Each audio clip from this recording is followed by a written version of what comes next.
wa ala alihi wa sahbihi wa mawala la hawla wa la quwata illa billah.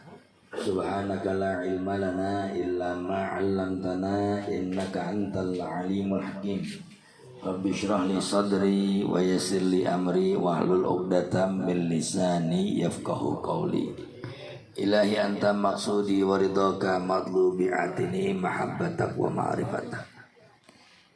Yang kami hormati Bapak Ketua RT, Ustadz Yana, segenap para pimpinan, bil khusus sahibatul janazah, segenap ibu-ibu dan bapak-bapak majelis taklim Baitul Tamam yang mudah-mudahan dirahmati oleh Allah Subhanahu wa taala.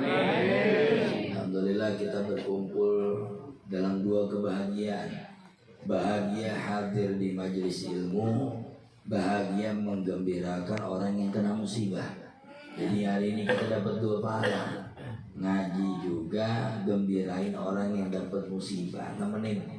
Nah ini bagian dari dua pahala. Karena dapat dua pahala, dapat dan dua besek. Satu yang di tangan, satu yang di akhirat. Nah, saya yang ngomong dapat tiga, ada pisang, ada jeruk, biasa itu Maya. Seseorang ala qadri uqulihi wa ala qadri kasbi. Seseorang dilihat dari bagaimana sanggupnya, bagaimana kerjaannya, maka Allah menggajinya begitu. Hadirin dirahmati Allah Subhanahu wa taala. Barangkali ada yang mendengarkan ceramah saya atau kajian saya di Masjidul Iman, saya ingin membuka kembali tentang tanggal 27 Rajab esok tanggal merah, agar Badrul Tamam ini jangan sampai buta masalah Isra dan Mi'raj. Mari kita lihat. Itu ada tayangan teman-teman kita di luar kita bilang Isra dan Mi'raj tidak ada. Ya peristiwanya di bulan Rajab. Orang ngaco, bukan main itu ngomong. Saya bingung kadang-kadang. Udah pede, kagak pakai kitab, pakainya YouTube, ngandelinnya cuma pakai follower. Padahal di dalam kitab Bahrul Muhit, di dalam kitab Sayyid Muhammad Al-Maliki tentang Al-Wal Bariyah, di dalam kitab-kitab ulama, sepakat ulama bahwa berangkatnya Isra Mi'raj di bulan Rajab.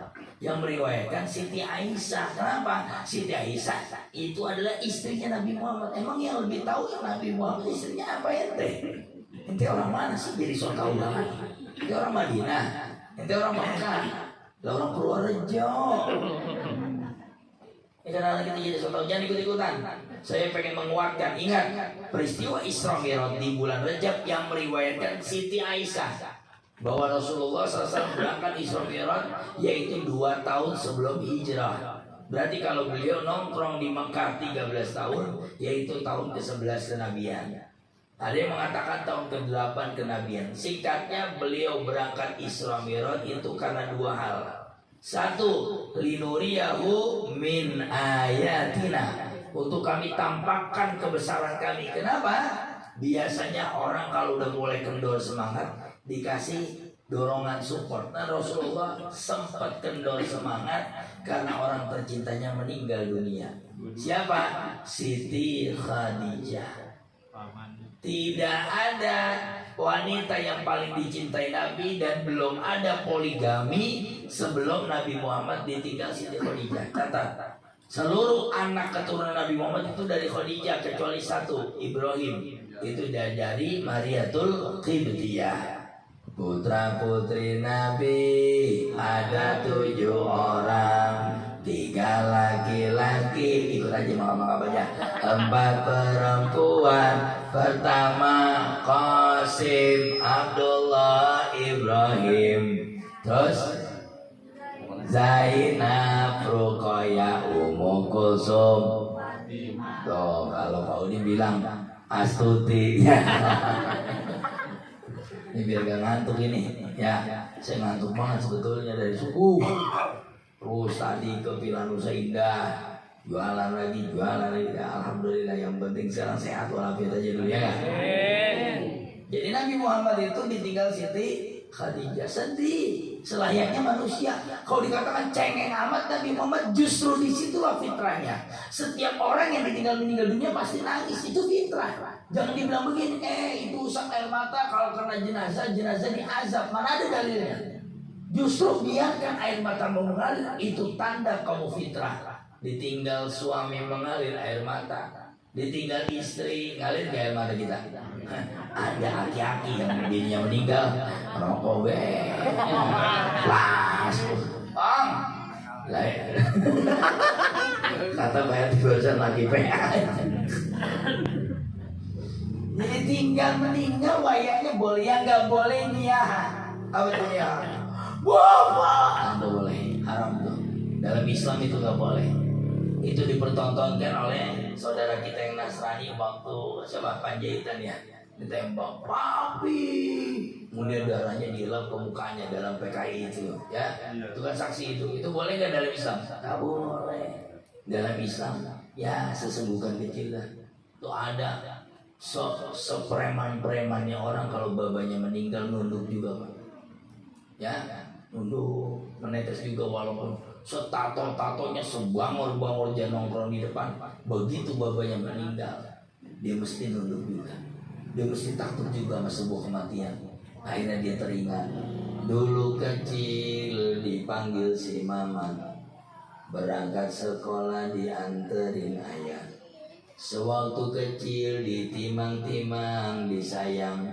Mamat anak siapa? Anak bapak. Zaman dulu. Ini Mamat. Kalau itu kita ingat, rasanya netes lagi air mata kita.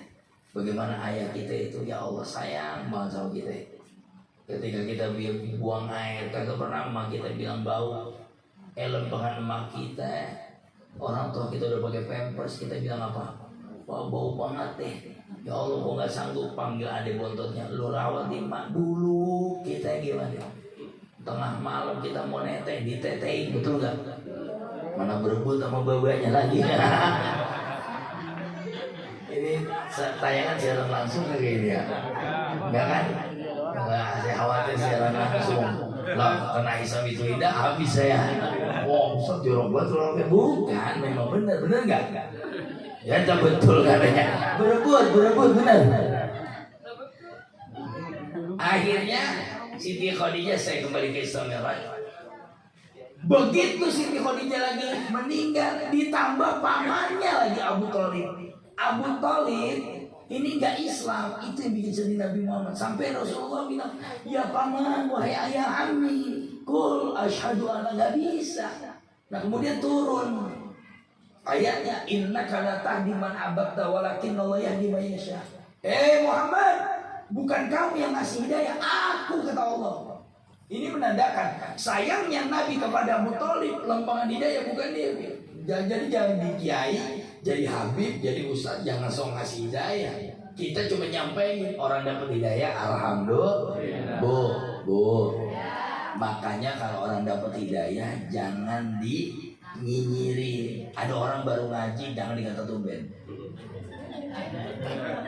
Baru ngaji nih, kadang-kadang kita nggak ngucap mata. Ibu-ibu baru tante pakai jilbab, aku mau ngaji, aku baru tamat. Duduk di samping, mata nggak ngucap, mulut nggak ngucap mata. Orang digituin, iseng nggak? Aku salah apa ya? Ya nggak salah, lu kebangetan cakep, yang ngaji lama kebangetan rese. Akhirnya orang berhenti ngaji. Jujur ya, dari majelis taklim saya pelajari rata-rata orang baru nggak betah karena orang lama. Mulutnya usil. Ajak orang ngaji, bukan orang mau ngaji malah dikata. Bocah mana? Orang lah. Ya Allah, alhamdulillah. Sini sama aneh. Besok jangan gak ngaji ya, kita bareng-bareng. Nah itu yang bener. Bukannya orang baru ngaji dipicingin. Orang baru banget ke masjid pakai peci. Kok cakep nggak, Ma? Wah, alhamdulillah. Jadi berangkat. Begitu berangkat, lewat ngomong. Loh, tumben. Balik itu. Balik Kristen aja dia masuk. Lagi kata tumben. Nggak boleh. Nih jangan usil. Kita jangan menutup hidayah orang. Saya ulang. Mulut jangan menjadi penutup hidayah orang. Orang udah mau berbuat baik, bagus. Ambil kebaikannya. Kita lihat tuh, yang bertato udah pada masuk masjid sekarang. Alhamdulillah. Lah Tuan Haji masih aja di pinggiran. Pinggiran mana?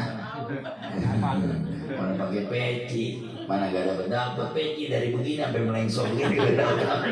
La ilaha illallah Muhammad Rasulullah. Singkatnya Nabi Muhammad sendiri dihibur oleh Allah. Yang kedua, linuriyahu min ayat, tidak mau ditunjukin oleh Allah kekuasaannya. Isra itu perjalanan di waktu malam. Apa? Perjalanan di waktu.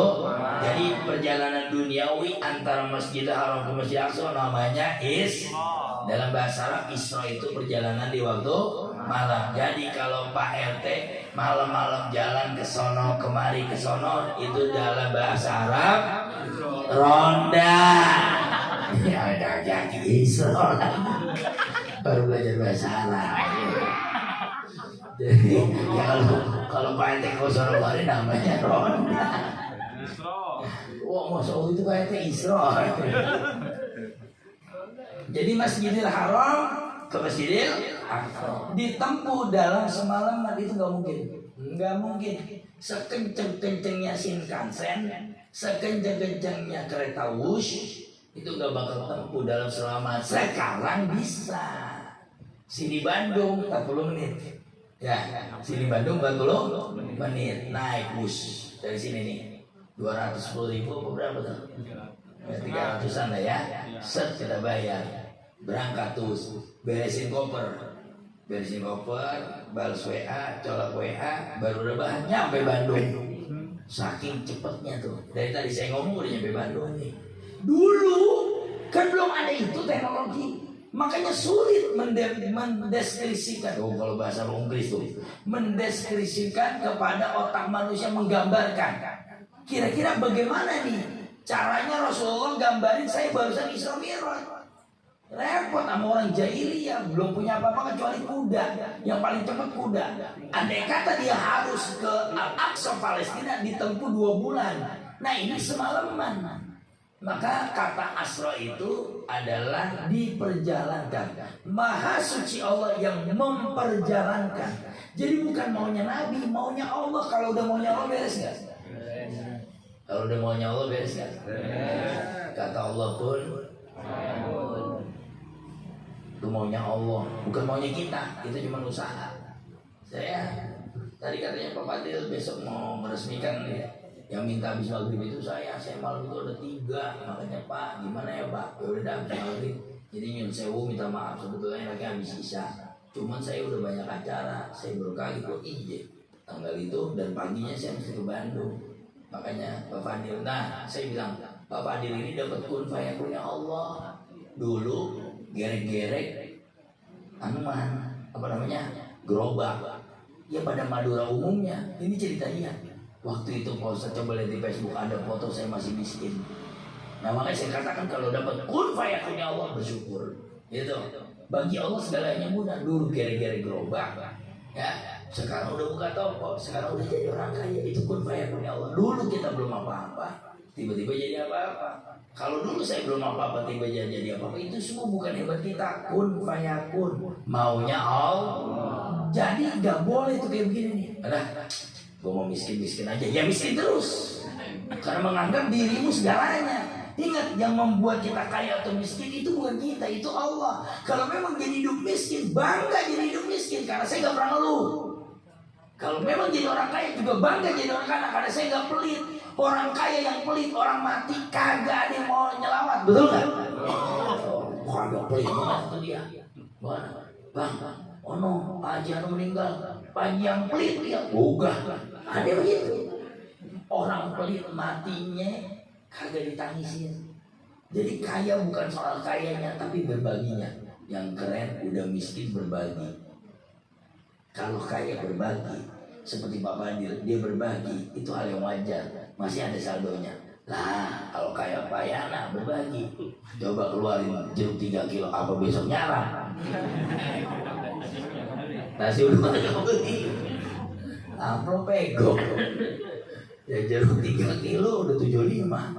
Anak sekolah 20 habis nggak? Habis. Tapi begitu kita sedekah dengan kemiskinan, itu lebih Allah takjub. Karena Allah, aku cinta hambaku dalam kesederhananya masih memberi. Kalau orang kaya memberi biasa-biasa saja, masih ada saldonya. Kalau kita memberi itu yang hebat. Nah, kembali ke Isra Mi'raj. Jadi Isra Mi'raj perjalanan masjid dari masjid ke dari Masjidil Haram, naik kendaraan apa namanya? Buruk itu apa? Buruk bahasa Arabnya petir, barkun, barokov, barkun, buruk atau barik, sesuatu yang petir menyambar, bila juga dipanggil abiyat, sesuatu yang putih. Jadi kilatan menyambar itu kecepatannya 135 juta kilometer per detik. Itu kecepatan itu. Jadi sekali kepak dunia seisinya kena kena keterbangan tuh.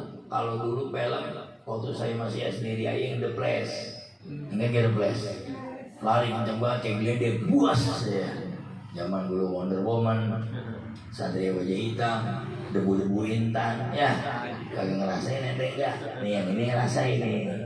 Mandi megaloman, mandi kali kores, pulang bulu, banget itu badannya. Ketika Isra Mi'raj Nabi dari masjid ke masjid, menandakan kalau perjalanan dari masjid ke itu ada tahiyatul masjid. Kalau datang ke masjid, sholat tahiyatul masjid dan nilai iktikafnya di masjid dengan nawaitu an a'takifa. Itu Nabi dapat buruk itu bukan pilihan sembarangan. Dalam kitab Anwarul Bahiyah itu diceritakan buruk ini nangis Pak di surga. Begitu ada pengumuman di surga, wahai buruk bersiap akan ada yang dipilih untuk dikendarai Nabi Muhammad. Jadi Nabi Muhammad udah pakai limusinnya surga. Subhanallah. Begitu terdengar pemilihan, ada buruk nangis di pojokan. Nangisnya bagaimana? Ya nangis, bagaimana ya nangis? Nangis gitu kali ya. Begitu ditanya Mujib ini kenapa ini buruk atau nangis? Ternyata buruk ini pengen dipilih, tapi kan sebadan saya paling kecil, badannya paling kecil.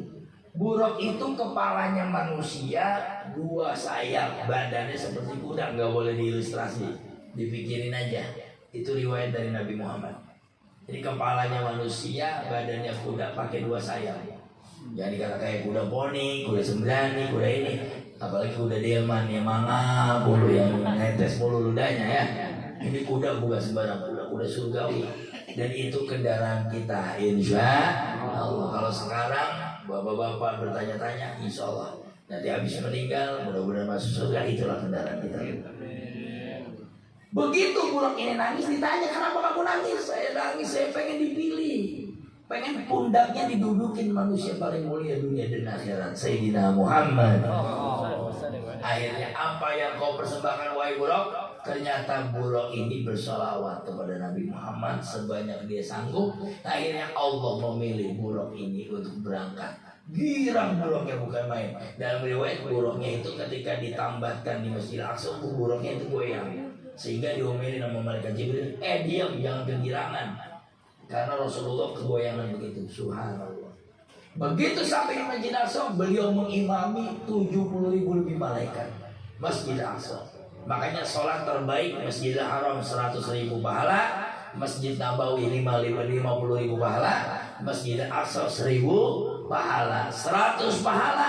Al-Muhajirin, Nurul Iman, Nurul Maghfirah, lagi masih di sini. Subul Salam, At-Taqwa, lagi. Tuh, nah 1 pahala di rumah ente di depan TV. Benjol depan rumah main TV pakai kos hutang lagi. Soli Pando Juri, Allah ya Allah, mana pakai kos hutang depan TV kan?